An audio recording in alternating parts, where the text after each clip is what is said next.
এই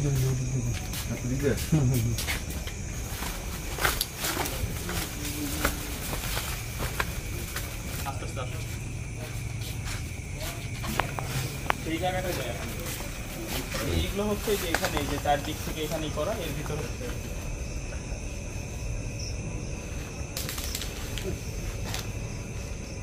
প্রাথমিকভাবে ওরা যে এখানে মানে সেগুলো আবার পলিথিন দেওয়া সুন্দর করে সেগুলোর ভিতরে এটা হচ্ছে ঢাকা ছিল। হ্যাঁ আমরা এগুলো এসে মানে এইরকম জায়গা আরো বেশ কয়েকটা আছে। এই রুমটা এদিকে এই রুমটা খুলতে বলো। এই রুমে এখানে লাইট নেই তো সব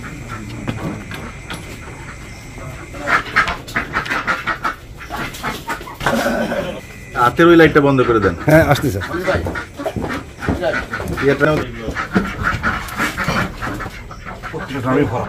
এটা হচ্ছে সেকেন্ড পার্ট। দেখেন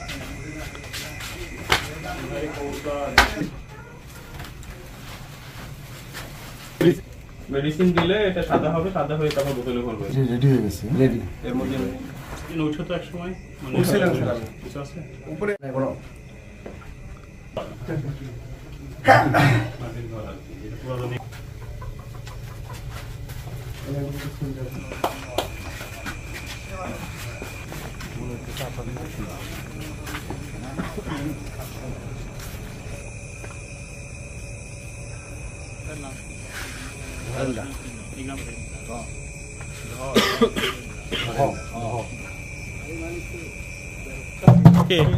ভিডিও করতেছে।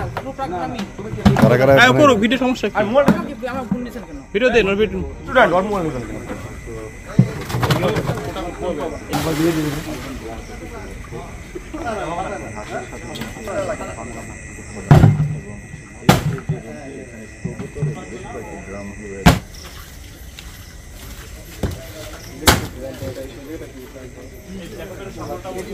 ড্যাম নষ্ট করবে।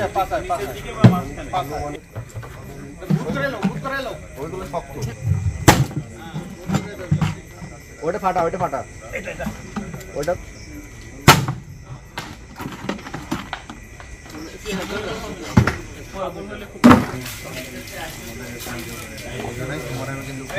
গেছে স্যার, যাইতেছে।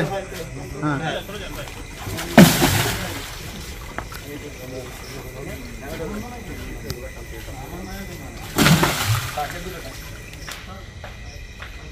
এই দুটো এখন রাস্তায় নিয়ে ব্যবস্থা করো। এই যে গন্ধ বেরোচ্ছে ভাই যখন সব এই এলাকা ধরেন এখন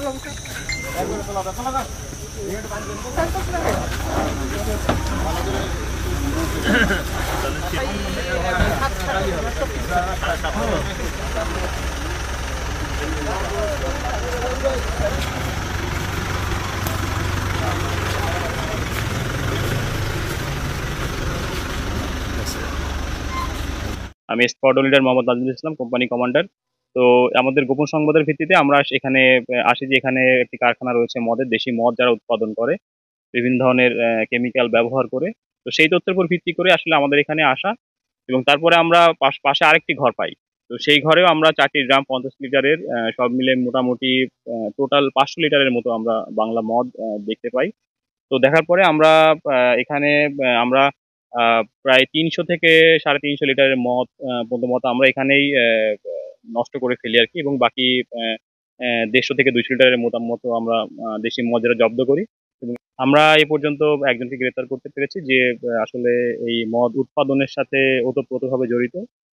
এবং তা ইনশাল্লাহ আমরা এই ধরনের অভিযান আগামীতে অব্যাহত রাখবো এবং আমরা সবাইকে অনুরোধ করবো যারা এই ধরনের কোনো কিছু দেখবেন, জানবেন বা শুনবেন আমাদেরকে অবহিত করবেন। ধন্যবাদ।